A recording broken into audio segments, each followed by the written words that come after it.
Bonjour à toutes et à tous, bienvenue en ce mercredi. On passe tout de suite au titre qui marque l'actualité dans la région. Et on part à direction Lille avec sur les 630 migrants sauvés en Méditerranée en juin dernier, eh bien 42 d'entre eux sont arrivés dans la capitale des Flandres le 12 juillet dernier. Un accueil organisé par la ville. Et tous logent aujourd'hui dans un ancien EHPAD prêté par la mairie. La mairie qui est soutenue dans sa démarche d'aide par la Sauvegarde du Nord. L'association a lancé un appel aux dons de nourriture, de vêtements ou encore de produits d'hygiène dès leur arrivée. Et parmi les donateurs, eh bien, on retrouve notamment Jean-Charles Brisbard, restaurateur de métier. Il a créé un point de collecte dans son établissement, rue de Gand, dans le Vieux-Lille.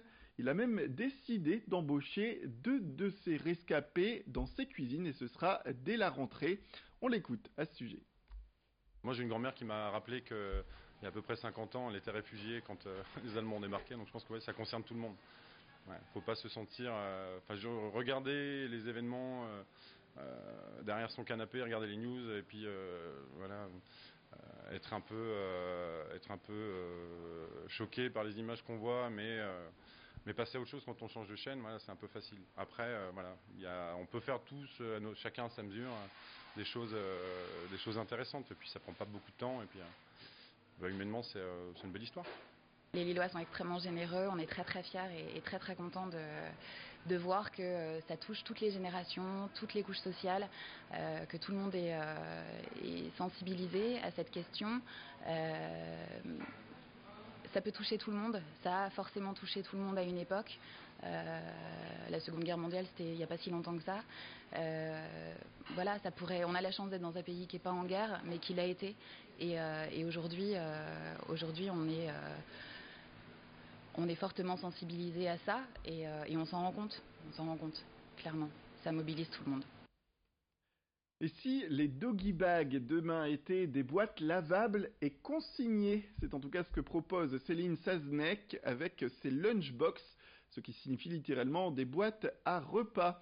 Un produit made in Nord-Pas-de-Calais, le tout est bio. Les boîtes sont confectionnées à base de plantes exclusivement. L'idée est d'inciter les restaurateurs et leurs clients à limiter leur production de déchets en utilisant ces fameuses boîtes que l'on peut désormais avoir à la fin d'un repas dans un restaurant lorsque l'on n'a pas fini de déjeuner, qu'on souhaite prendre les restes chez soi. La jeune chef d'entreprise est revenue sur son projet au micro de Brieux-Gorchy.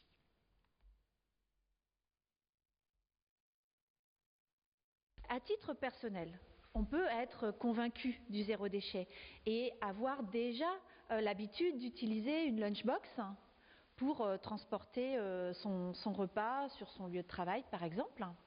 Mais si on veut vraiment avoir un impact plus fort pour la protection de l'environnement, il faut agir sur les modes de consommation collectifs. Et c'est pour ça que nous, on veut proposer cette lunchbox en alternative aux jetables aux restaurants, aux professionnels, aux traiteurs, aux gens qui organisent des événements, parce que c'est là qu'il faut arrêter d'utiliser du jetable. Lille serait la ville la plus cool de France. C'est le magazine Néon qui a classé la capitale des Flandres en tête de ce classement.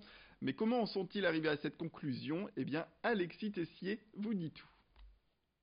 Une ville jeune où les titres de transport ne sont pas chers, tout comme les pintes de bière. Voilà quelques-uns des arguments qui ont permis à Lille de terminer première de ce classement, publié par le magazine Néon cet été. En tout, 7 critères ont été sélectionnés pour classer les 14 plus grandes villes françaises. Et un palmarès qui reste sérieux, puisque Néon se base sur les chiffres de l'INSEE, de Météo France et du CNC. 34 ans de moyenne d'âge, 60% de célibataires, le ticket de métro à 1,65 €, quelques 20 habitants par fauteuil de cinéma et sa pinte de bière à 5 €. La vie à Lille est plus cool qu'à Dijon ou Montpellier, les autres occupants du podium, et bien plus qu'à Paris, 14e et bon dernier du classement. Et ce, même si dans les critères, le magazine Néon relève aussi les jours d'ensoleillement qui s'élèvent au nombre de 128 par an dans la capitale des Flandres. Lorsqu'on évoque la braderie de Lille qui arrive prochainement, il est impossible de ne pas mentionner les fameuses moules frites qui l'accompagnent. Savez-vous d'où viennent ces moules que vous retrouvez durant ce week-end? Eh bien, Brieux-Gorchy et Vincent Vieillard se sont rendus dans le sud des Pays-Bas pour vous éclairer sur ce sujet. C'est là que ça se passe.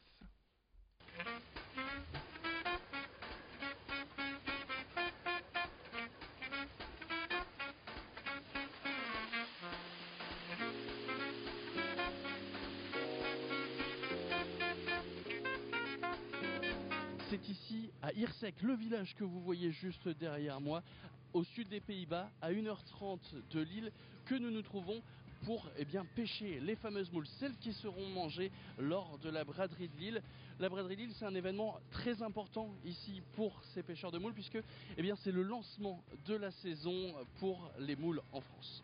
C'est quelque chose de très important dans le sens où c'est le lancement de la saison sur la France, lancement symbolique puisque la saison a déjà démarré chez nous depuis 2 mois. On vend déjà sur la France, mais c'est vrai que la braderie, c'est le signal de départ de toute la France pour la consommation de la moule de Hollande. Chez nous, ça va représenter à peu près 400 tonnes de moules dans la semaine.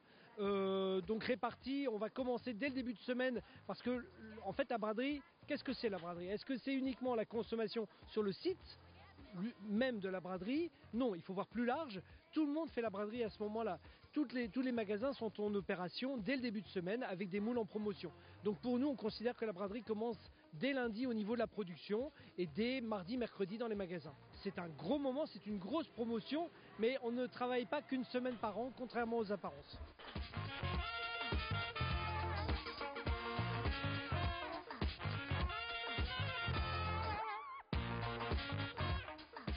La braderie de Lille, forcément, ici à Delta-Moselle, on connaît, ça fait plusieurs années que les moules traitées ici à Hirsek sont servies dans les restaurants lillois.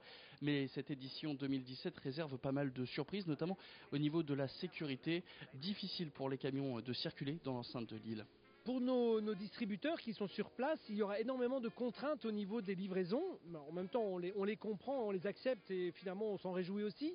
Mais ces contraintes font qu'on n'aura pas accès au secteur sécurisé de Lille à partir de samedi matin à 8h. Et donc il faut que toutes les livraisons soient assurées dans la nuit de vendredi à samedi. On nous a demandé donc de déclarer la totalité des camions qui étaient susceptibles de venir livrer pour s'assurer que seuls ces camions-là entreraient dans le secteur protégé. 400 tonnes vont donc partir de cette usine ici à Hirsek. Il ne me reste plus qu'à vous souhaiter un bon appétit et de passer une bonne braderie. Voilà, c'est la fin de cette édition. Merci à toutes et à tous de nous avoir suivis. Restez avec nous, la formation continue. Retrouvez un prochain flash au prochain quart d'heure. Mais tout de suite, vos prévisions météorologiques complètes.